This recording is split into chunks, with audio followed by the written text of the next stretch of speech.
Welcome to week 2. This lecture will be the second lecture for Aboriginal and culturally responsive pedagogies, and this one is going to be focusing in on knowing your history and knowing your professional requirements around knowing history. So last week we looked at Didiri, we looked at the introduction to the unit, we looked at developing some student rapport using strengths cards, and we looked at how that could be used perhaps to assess well-being, so standard 4. This week's lecture will be about Aboriginal history, and of course we know that history is very complex and that there are many multiple perspectives, and hopefully today's lecture will also show you the sorts of different kinds of visual images and cues that you can share with your students, but also how you also might understand history from a slightly different worldview post this lecture. We're also going to be looking at, in our tutorials, about the different kinds of learners that we might be experiencing, and how we can also, in our curriculum units, move from a fixed mindset to growth mindsets. And particularly that in more recent years, there's a definite evidence of growth mindset within the educational reforms that are appearing, particularly in areas like the cross-curriculum priority area and the science elaborations, where Aboriginal and Torres Strait Islander knowledges are being embedded within our curriculum documents, and they are being required by all teachers to share with students. But what we do know from the research around initial teacher education is that we don't all start at the same point, and last week's exercise, when we went around our own circles, we realised that there are great differences in where we're at in the course, but also where we are at in terms of our knowledge about this subject area. So again, this week there'll be, as I said last week, there's going to be 2 PowerPoints. This one, of course, on history, and then there's going to be another one up on views around Standard English and Aboriginal English, and particularly focused on bilingual education in the Northern Territory. But in order to cover everything we need to cover in this lecture time, I'm going to split the lectures into 2 parts. We're going to particularly look at land and Aboriginal viewpoints of land, Aboriginal education policy and reforms, the use of binaries in language and the power of language, and how language operates in areas like the media and school documents, and how it maintains those power relationships. And then when we move to tutorial, we'll be looking at our Using the Right Words document, which you should have read over the last week. We'll be looking at unpacking the essay requirements in more detail. We're going to be looking at an oysters activity. We're going to be looking at Dale's learning theory. We're going to look at graphic organisers and how you can improve literacy within your students. And we're also going to be looking at differentiation. So it's a very busy tutorial, so be prepared.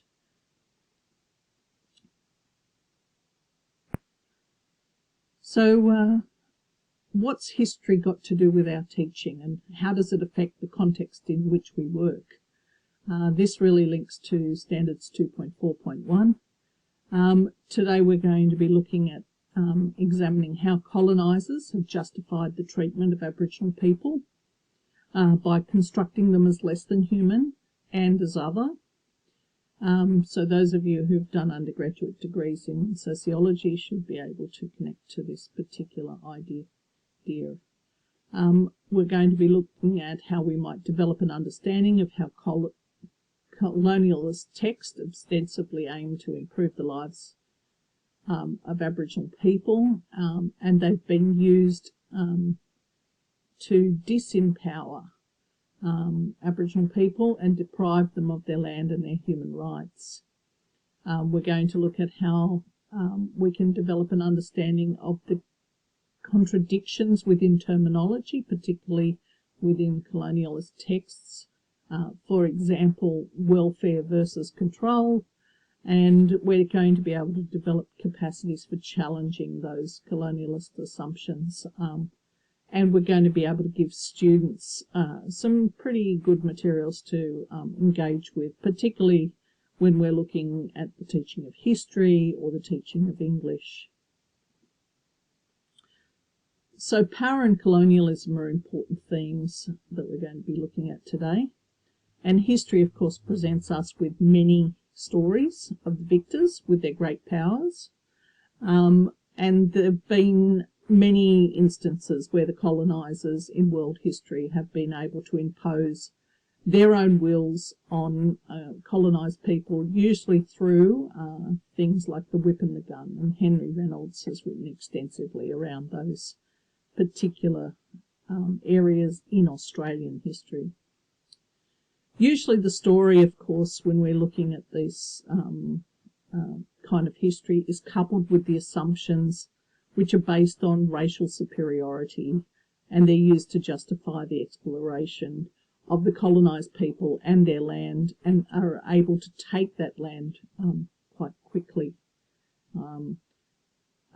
Kenworthy and Kenworthy is a really good text that you might be able to access. It's a little dated now and the terminology needs to be updated, but it is a useful way in which we can look at the literature of the victor. So I'm just going to give you an example of what was happening in what I like to call as the first phase or the first wave of Australian educational history, when we look at the first kinds of textbooks that were coming out. And this is the one from Murdoch in 1917, and it was called The Making of Australia, an Introductory History. And in that text, Walter Murdoch really outlines an attitudinal bias, if you like, to the way in which history was going to, or the early Australian history was going to be projected to mainstream students who were coming to schools. And this quote says, "When people talk about the history of Australia, they mean the history of the white people who lived in Australia. We should not stretch the term to make it include the history of dark-skinned, wandering tribes who hurled boomerangs and ate snakes in their native land for long ages before the arrival of the first intruders from Europe, for they have nothing that can be called a history." And that's a fairly telling quote, if you like, about the way in which Aboriginal people appeared, or in fact did not appear, in Australian textbooks or history textbooks for a significant period of time when young Australians were being educated, but also the nation was becoming a nation-building activity. So there are particular binaries and terminologies that are used, and these are useful things to work with junior English around how they understand binaries to operate in both their social media and their actual texts, that they see how there are certain ways we can express dialogue around a particular group, and some are more powerful and some are less powerful. And those binaries include things like white and black, civilised and uncivilised, adult and childlike, particularly were terms used with Aboriginal and Torres Strait Islander people, and ignoble savage and noble savages. Now, these kinds of terms were not the only things that were used, and when we're looking at English, we need to also look at the visual literacies, and we need to be able to develop with our students an understanding of how the term savages was portrayed in visual texts as well. And there are particular reasons for this, because in the past we have had surprise English HSC papers that students have to interpret. So it's important we use a lot of visual cues, and that Indigenous peoples, and this is Cook, the death of Cook in New Zealand, and this is how the portrayal of the savages were all naked, that they were standing over the colonial powers, and that the colonial powers were in fact also perhaps losing this battle, but also that they were still in their original state, meaning that they were primitive or backward, that they didn't have guns, and they were perhaps acting like animals. So now I'm going to move on to the biggest concept of where the reasoning for the colonial powers to move to, or to try to move to Australia, or the Great Southland as it was called, occurred, and that is land. And even in more recent times, we're seeing mainstream media trying to acknowledge during NAIDOC week Aboriginal names for particular areas around Australia, but this wasn't always the case. And as I mentioned last week, land is central to the three spheres and the world view. But what we need to also recognise is that this is an Aboriginal worldview, and these are the Aboriginal language groups.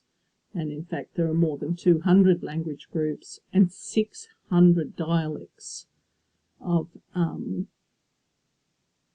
languages that were and did exist prior to invasion.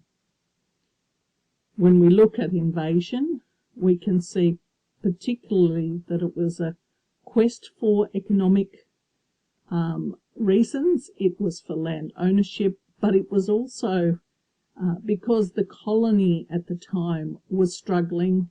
Nobody else wanted to take any convicts elsewhere in the world, and Britain had to find another place for the, if you like, the dumping of the excessive numbers of convicts that were starting to emerge in England.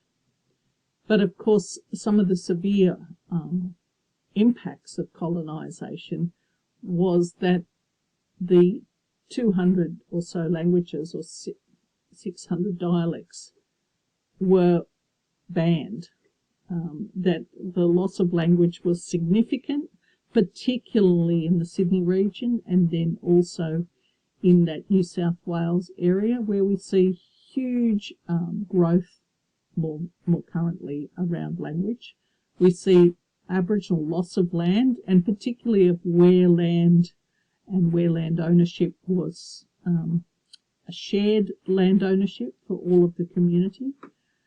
We see a loss of culture because Aboriginal people were not able to, in fact, practice their cultures and their traditions, tell their stories, or perform their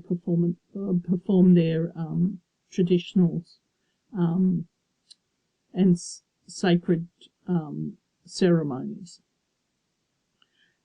With the colony came disease, particularly things like smallpox, and the Sydney settlement had an epidemic of smallpox during the first few years. But as well as that, we saw some massacres and much fighting, and Pemulwuy and Tedbury, his son, and many others throughout the states of New South Wales and then the states and territories. We hear the colonial stories of the excessive numbers of Aboriginal and Torres Strait Islander people who were massacred through a range of quests for land ownership. However, when we look at that conflict over land, we look at Cook's original instructions. And those instructions were, you are, with the consent of the natives, to take possession of convenient situations in the country in the name of the King of Great Britain, or, if you find the country uninhabited, take possession for His Majesty by setting up the proper markers and inscriptions as first discoverers and possessors. So when we're looking at quotes with students, we also need to provide a number of visual cues so that they too understand the language of the early colonial period, and that includes markers and inscriptions, which in this particular context means the erection of the colonial flag and taking over those markers and inscriptions, which are the flag and the ceremony. Of course, we have Governor Collins also recognising and recording in his diary that the natives were well pleased with our people until they began clearing the ground, at which they were displeased and wanted them to be gone. And Governor Collins's diaries go on to say things that the Aboriginal people were shaking their hands and using the term warra warra at Governor Collins and many of the colonial people at the time. The miscommunication or the misinterpretation of the term warra warra perhaps started some of the other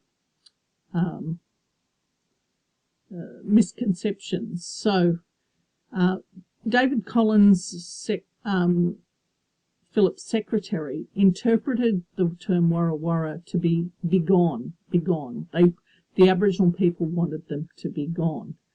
But in more recent literature, the La Perouse community and the direct language talks about warra warra meaning, it's actually not a direct word, it's a Dharawal word meaning you're dead.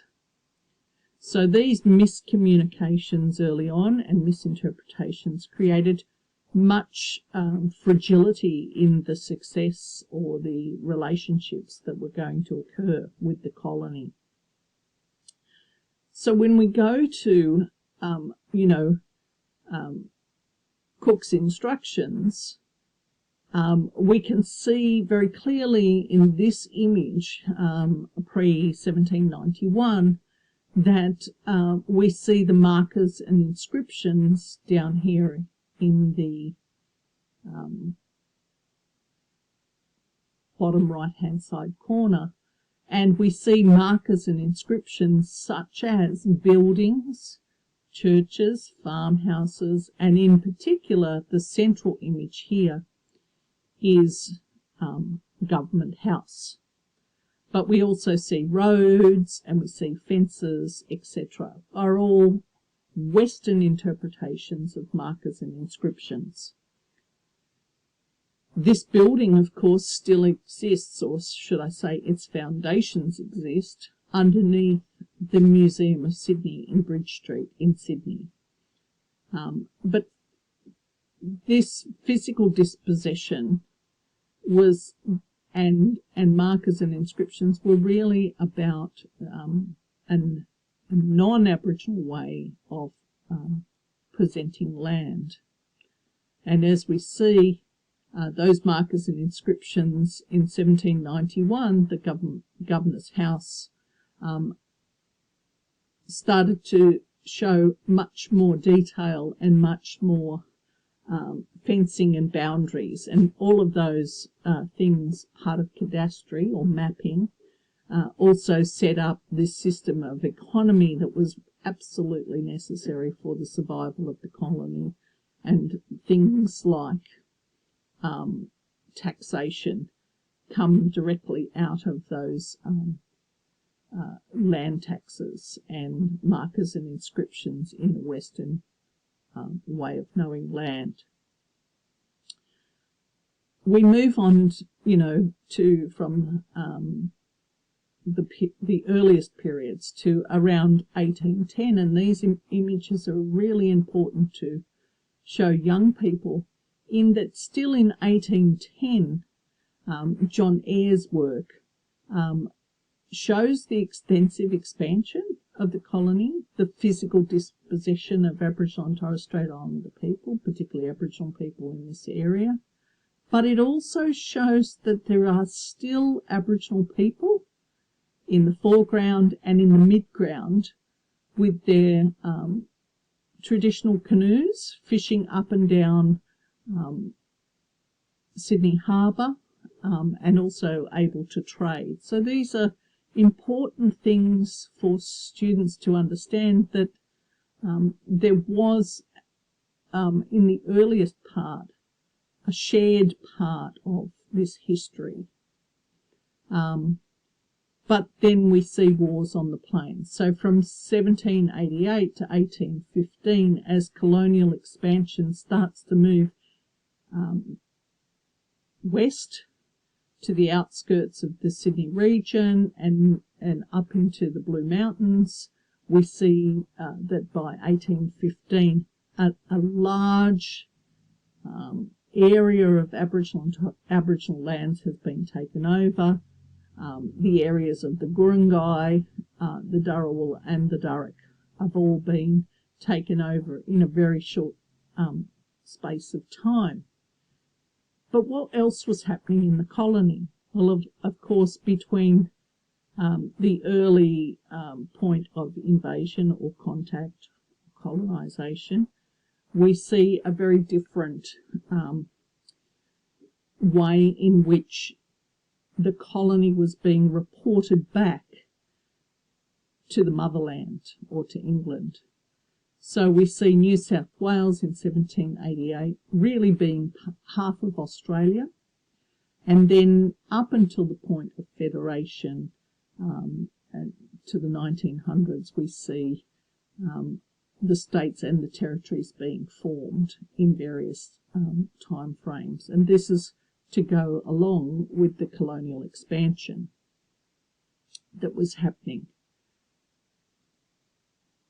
But that's just one perspective. Now I want us to look at how that looks when we overlay those particular areas with an Aboriginal way of knowing country, and how many Aboriginal and Torres Strait Islander communities were in fact affected by these things called colonial expansion by the first discoverers. So here we have Queensland, where we have Leichhardt, Mitchell and Kennedy and Gregory all taking over significant Aboriginal lands. In the Riverina region, we have Stewart, McKinlay and Burke and Wills. In the Arnhem region, we have Stewart, McKinlay, Burke and Wills, Leichhardt, Gregory. In Tasmania, we have a whole host of explorations and coverages of the various nations in the Palawa area. In our Gulf regions, we have again Gregory and Leichhardt. We have Forrest and others in the Fitzmaurice region. In the first 25 years of Sydney, we have Tench, Phillip, Patterson, Dawes, Bass, Flinders and Wilson, going up and down the coast as well as inland. In country Victoria, we have Strzelecki and Macmillan. In the northwest region, we have Forrest and McGregory again. And as you can see in WA, we have Bannister, Rowe, Gray, Eyre, Gills, Warburton, and others, of course, in that early colonial period, expanding through the various areas of Australia, in the northeast region, and finally the West Cape region, where we have Forrest, Burke and Wills, moving forward.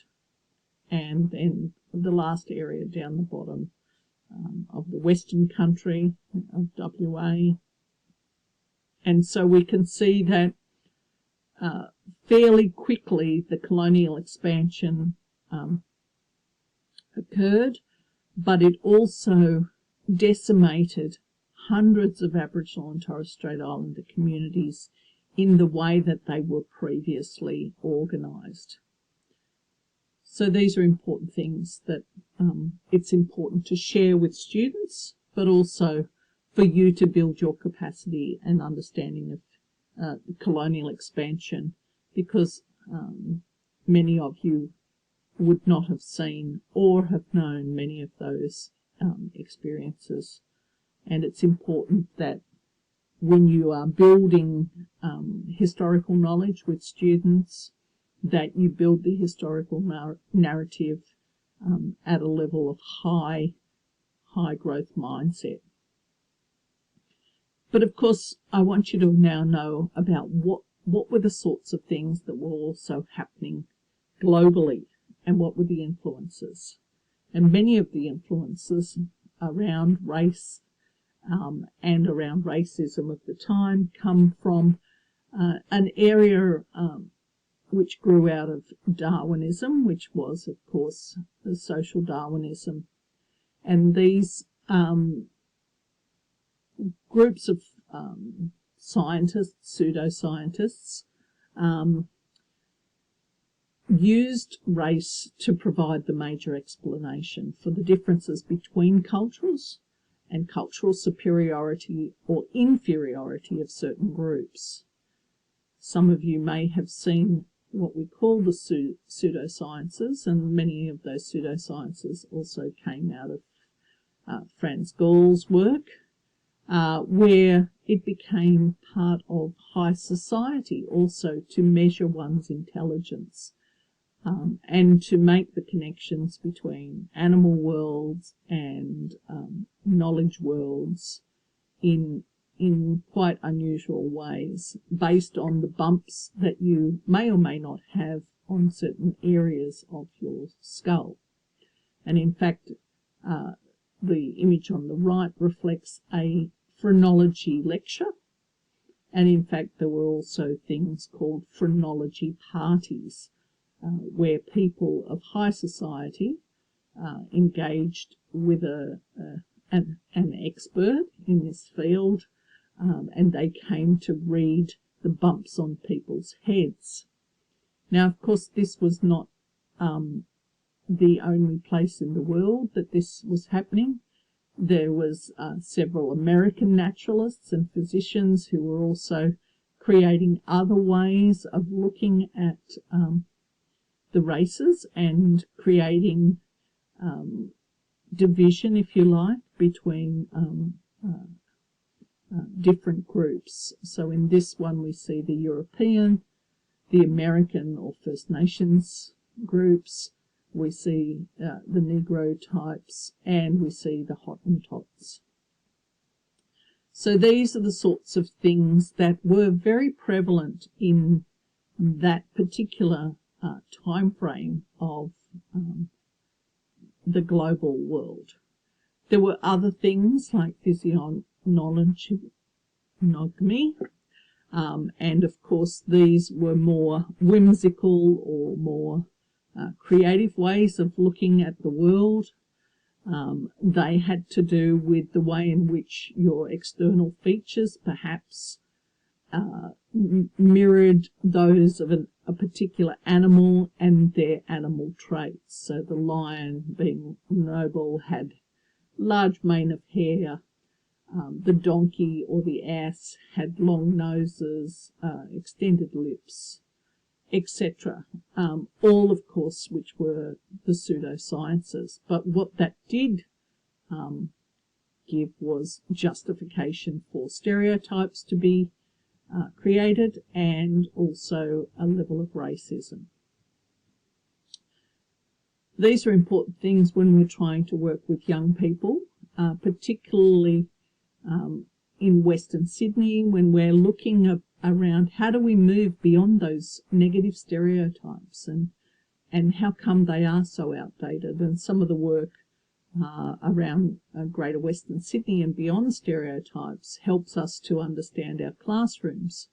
You know, that early on, some of the stereotypes and racism really around being a student from Western Sydney means that you are perhaps less than your counterparts on the eastern suburbs. And some of the literature that we know that this occurred in was also being talked about in classrooms, but also observed by the researchers. And this is the Schools for Me work, but it's called the Fair Go Project, which is something that I was involved with. And we heard the engaging messages from teachers who were working in low SES schools, who had poor self-image, self-concept around themselves. And we looked at those teachers and what they were saying in 5 areas, and that was knowledgeability, control, place and voice. And that those students were hearing positive messages much more frequently in those high expectation classrooms. So racism has a lot to do, and the stereotypes has a lot to do with also the expectations we have around cultural groups, but also around the suburbs in which we live in, etc. So I just want to now focus in on the waves of education policy and reforms that I tend to group. So the first period of Aboriginal education, from about 1800 to the 1950s, was very much about assimilation or assimilist education. There are a number of resources on the View site, which you can have a look at that, around female orphan schools, around Parramatta and the Native Institution, and some of those early periods of education. I've also put in there a number of things around government policy to remove children based on gender. Aboriginal children were removed based on gender to particular institutions to be educated. The second period I like to talk about is the Reformation period, which is a period where I say we're moving from a welfare approaches into more positive areas of education. And from my own experiences of somebody who went to school in the late 1960s right through to the 80s, I grew up under that Reformation period. I grew up with a welfare officer attached to my early years in primary, and that welfare officer became kind of like an education officer attached to check on my progress in schools to see if I was conforming and that I was actually engaging with my schoolwork appropriately. And the final period is the reconciliatory or restorationist era. And they are the current reforms that we're looking at in terms of how do we make amends, and what are the curriculum directives and the policy directions that really have changed the way in which Aboriginal education appears to be. So what I want to look at is what is Aboriginal education, but more importantly, who is Aboriginal in this context. And there have been significant definitions of who is Aboriginal and Torres Strait Islander, and I think there have been up to 67 different legal definitions of government derivatives of who is classified as Aboriginal or not. But the most current one, and the one that most of our government agencies, including schools, use, are the 3-part definition. So that you have to be Aboriginal or Torres Strait Islander descent, that you have to identify as an Aboriginal or Torres Strait Islander person, and that you are being accepted as such by the community in which you live or formerly lived. So it's a 3-part definition, and of course it comes with significant challenges for those young people who are the children of parents who were removed themselves, and their Aboriginality and how they have to prove their Aboriginality is quite complex. So if you were looking at this, for example, in legal studies or exclusion, inclusion in society and culture, this might be a good way of you to open up a really positive conversations around Aboriginality and who gets to say and how do you define Aboriginality in our communities. And you might use things like the definitions from different Aboriginal and Torres Strait Islander families and communities, stating about what their communities and they feel defines their Aboriginal identity. And of course there's many interesting ways you could do that, but also as English teachers there's a number of poetry links on this slide where you might go and find other ways in which identity and Aboriginal voice can be projected in your classroom teaching. But of course here in Western Sydney we also have a significant number of Aboriginal and Torres Strait Islander young people who are challenged by their identity and by identification terminologies. So in that respect, I think for all of us who are working in these kind of complex institutions where the institution demands a particular ways of identifying and community defines it differently. And the Yamanouchi article highlights the need to understand very much the historical contexts, but also that through common participation in a range of activities that the Yamanouchi article explains to us, a number of Aboriginal and Torres Strait Islander young people feel more confident about their Aboriginality, but it's also about some of the other complexities of Aboriginality. And part of that comes from also an understanding or a misunderstanding of how you will be faced with many Aboriginal and Torres Strait Islander students who don't meet your expectations or your stereotypes that you grew up with around who is Aboriginal.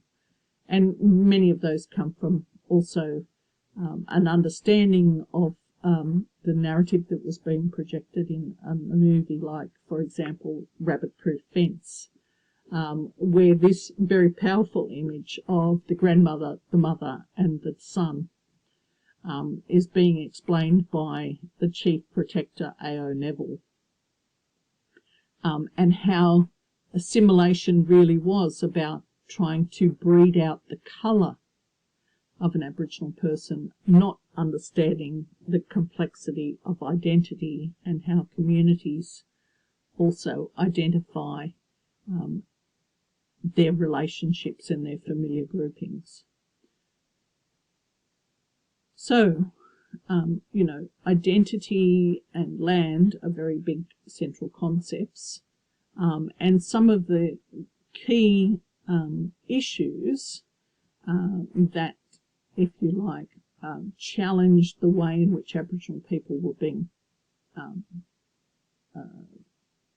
removed from land, but also removed their rights in terms of participation in the regular activities, and also their right to be recognised in Australian law, came out of two key events. And one of those, of course, was the Freedom Rides here, which has direct links to the Civil Rights Movement and what was happening in the US, with Rosa Parks creating her actions, creating an opportunity for Sydney University students actually to create a form of activism in Australia to protest, if you like, the country swimming pools which were excluding Aboriginal and Torres Strait, Aboriginal people from being able to swim in public swimming pools, and the 67 referendum which changed the Australian Constitution to recognise Aboriginal and Torres Strait Islander people as participants rather than excluded from various activities. So I've provided a couple of videos there, which are very useful videos for you if you're teaching this area in history, but also for those of you who do not know about those two key events. So when we talk about identity and we talk about child removal, we need to recognise that particularly here in New South Wales, this was undertaken in a very aggressive way, and that there were a number of homes, children's homes, set up by government to segregate and to assimilate Aboriginal young people from their families. And one of them, these are the main institutions here in New South Wales, which Singleton Home, Bomaderry Children's Home, which was for very, very young children. And as you can see, it was open and stayed an institution well past the welfare period, in 1980s. It was still a children's home. Singleton's Children's Home, Cootamundra, and Singleton Boys. Cootamundra was a girls' institution. Kinchela Boys Home and Cootamundra Training Home were very deliberate policy and reform structures, institutions designed particularly to break the family ties and the Aboriginality links to children away from these areas. So if you're a teacher, it's really important to perhaps download, print, laminate if you feel the inclination. There are 7 posters that Nessa has created, which all go together in a line on one particular wall, for example, which talk about the various time frames, and this one starts at 1717 and talks about Pemulwuy and Windradyne, but it goes through up until the current day, and students can add to those timelines using either post-it notes or other important learning in the history classroom that helps them understand the different ways and different worldviews that were perhaps going on during this time. So, for those of you who didn't grow up in Australia, there's also a number of video links on the view site, what they don't teach you, but what is really important in this contact history and this early Aboriginal land and education history is that Aboriginal languages were banned, that the removal of Aboriginal children was rife in New South Wales and particularly in other areas. Christianity and other religions were the dominant power, and spirituality and the dreamings were in fact disallowed, and they were punishable, anyone caught practicing those traditions. And that under the UN conventions they actually equal genocidal practices, and there's a TATS article online that you can read and unpack for yourself, particularly if you're teaching society and culture and inclusion exclusion. Could be a useful article. There are other things that, of course, we want to debunk in terms of myths and stereotypes. Land belonging to no one. There was a definite denial of Aboriginal people owning land in terms of the Western sense. That Nurrungindji Reserve out here in Western Sydney is one of those prime examples of Aboriginal people not being able to own land, and in particular Aboriginal women. There's some other really interesting reading around agricultural practices, so those of you who are working in Tas perhaps can access Bruce Pascoe's book. Of course, in New South Wales we had segregation where we moved people also to reserves, so Parramatta, Blackstown was called Blackstown because before it was Blacktown, because it had a large reserve out here. And it wasn't until later on that missions and church-run institutions were developed. There was forced assimilation practices, like the use of dog tags and certificates of exemption, which Aboriginal people could agree to be part of in order to work, but that meant that they had to give up their Aboriginality, but also give up access to their families. So there's a number of educational history important policies at the time. The Public Instruction Act of 1880 meant that all Aboriginal and Torres Strait Islander students were to attend school. 1884, the Clean, Clad and Courteous. So if you want to read more around Clean, Clad and Courteous, can I suggest you read the J.J. Fletcher books. 1902, at this time, there were a number of non-Aboriginal families who did not want their children to be going to the same schools as Aboriginal and Torres Strait Islander children. So there was the exclusion on-demand policy, which meant that if you didn't want an Aboriginal family to attend the school that you were attending, you just had to send an email, a letter to the district superintendent. After that period started to evolve, we had a range of schools developed which were called Aboriginal-only schools. And again, J.J. Fletcher's books also cover that period. And then we have in the 1930s the assimilation and absorption policies that were developed. And schools, for the most part, were much of what was being used to scoop up Aboriginal and Torres Strait Islanders young people and remove them to those homes. The 1960s was without apology about assimilation. It was used an educational framework which was clearly about direct instruction, and there were basically three subjects being taught: reading, writing and arithmetic.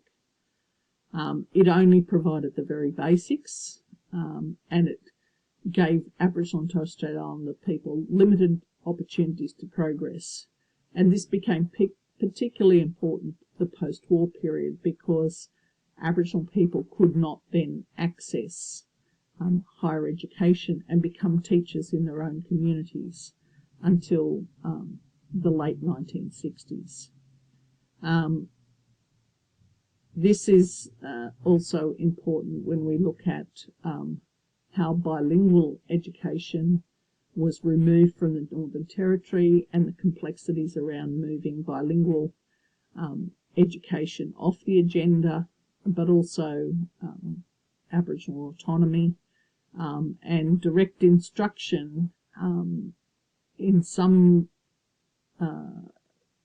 territory schools is still very much the pattern of pedagogy, if you like, which is used in classrooms. The Aboriginal Reserves and Missions was really about education for mostly what they called the mixed bloods, or Aboriginal children who had mixed heritage. And it grew out of course, that social Darwinism, thoughts of those times. But it also had a very strong stance on that mixed race children should not and cannot be assimilated by the white community. They must live apart, so they cannot become equals. So there was a really great hope that by removing children, sending them off to be servants in the agricultural areas, to work on the boys to work as farm hands, and the girls to work in cities and in affluent white households as maids, that this would eventually mean that the Aboriginal race would die out.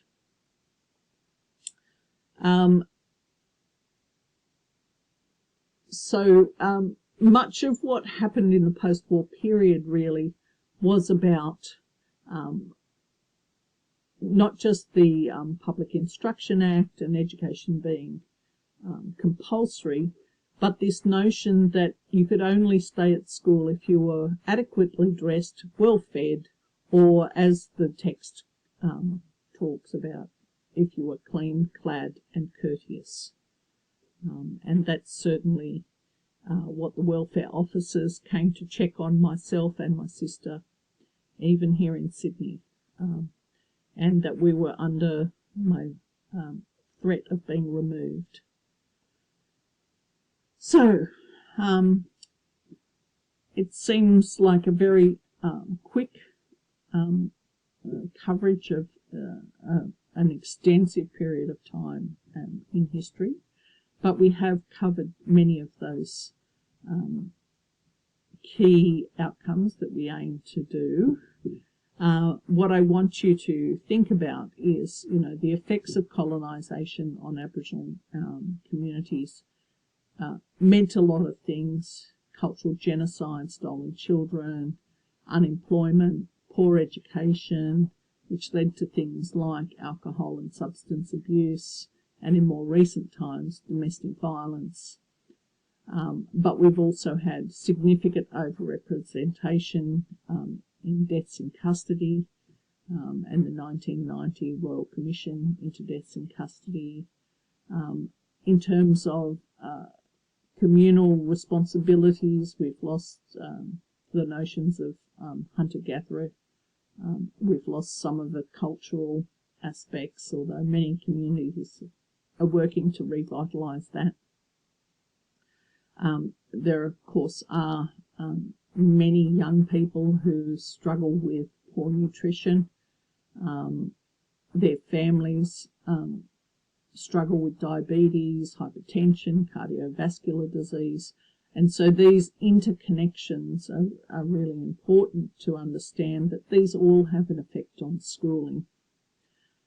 Poor housing, poor hygiene, overcrowding, ear disease, which is known as otitis media, rheumatic heart disease, renal disease, are all things that are part of the remains of colonisation and still exist in, I would say, most of our communities today.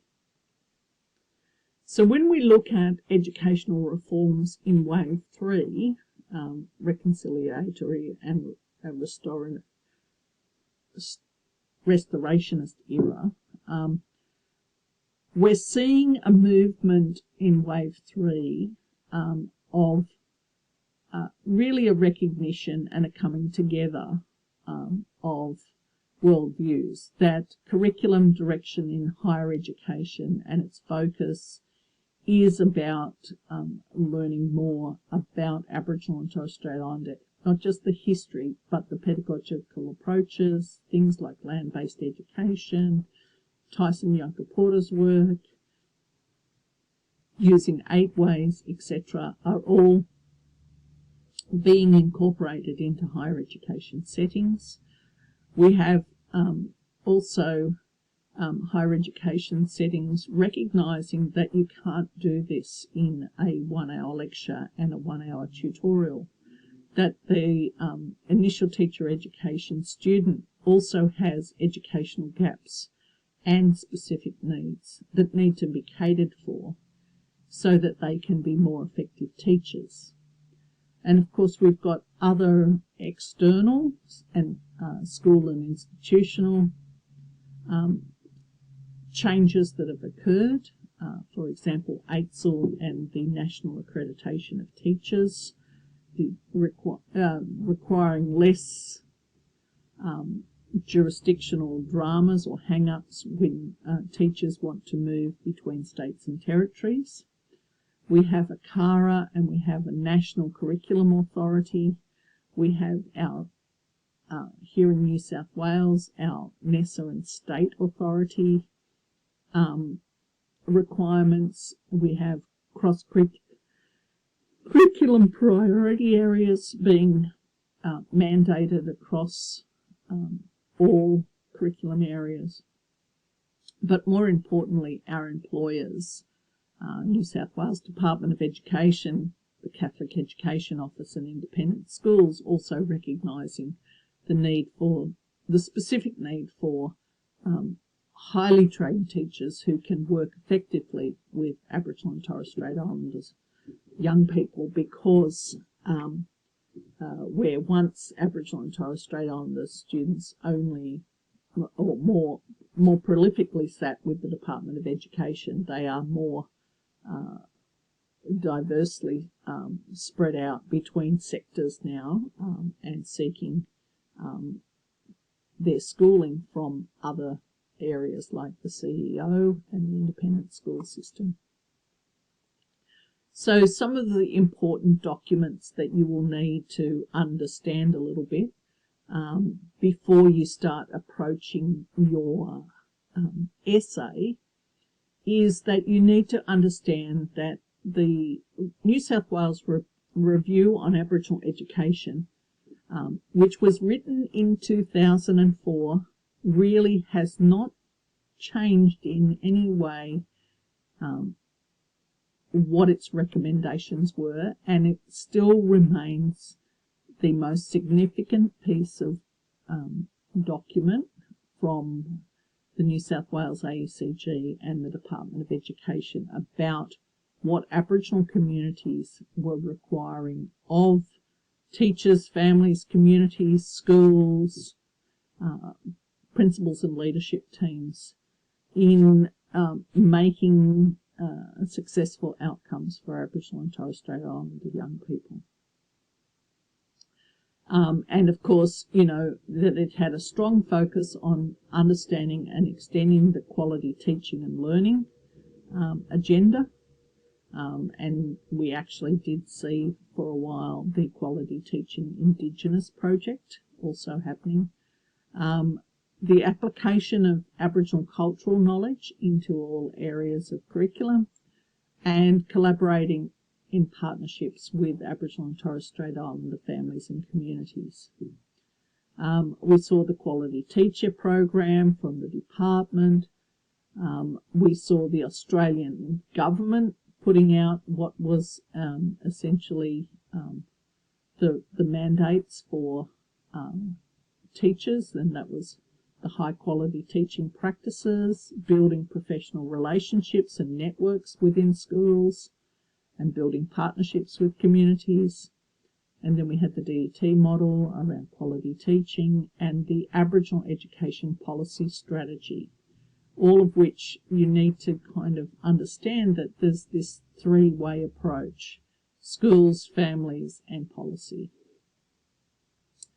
And that we need to move away from what was previously in that last era of the educational wave 2, which was this very much deficit model that existed of Aboriginal education and school practices with families and communities. So we needed to move away from that into more productive policy changes. So when we look at the report from Aboriginal, the report from the Review of Aboriginal Education, we saw a clear identification that much of what was then to be created in the Prime Minister and Cabinet reports of the Closing the Gap reports were the reasons why communities wanted better teachers. You know, the completion rates of year 10 and 11 increases life chances of employment. Completing year 12 increases all aspects of employment and higher education participation at a further 13%, and having a post-secondary qualification increases that employment prospect even to a greater extent. So these were all key things that were happening in 2004 that came out of the Makicha report, and that Aboriginal people had been asking for right back in the early 2000s. So what has happened in terms of the way in which we've done education, if you like, and particularly the training of teachers? It's not until the very more recent times, with national curriculum in 2012, professional standards for teachers, that these things have changed. But we also need to recognise that there are particular relationships and power relationships in schools that community cannot challenge in the ways that they would like to. But it's also really important for you to understand that in knowing your students and in Standard 1, that knowing how these operate in your classroom and in your communities can make you an effective teacher of Aboriginal and Torres Strait Islander young people. And they are student-teacher relationships, child-parent relationships, child-adult, teacher-principal, child-principal, and then, of course, there's these very key players in our schools, principal and Aboriginal education officers, often now called SLSOs, and teachers and Aboriginal education officers, and Aboriginal SLSOs and Aboriginal students. And those particular relationships that they have. There's extensive references that you might refer to in your essays or in your background knowledge of your own understanding of what goes on in Aboriginal education. But please remember that this is about focusing in on the wave 3. What can we change in wave 3? What are the dynamics of wave 3? We don't need to be covering any of the historical practices mentioned really in this lecture in terms of the response required in our essay for this unit in Q4. I'll see you all in lecture, and please look at all the views material over the next week or so. Thank you.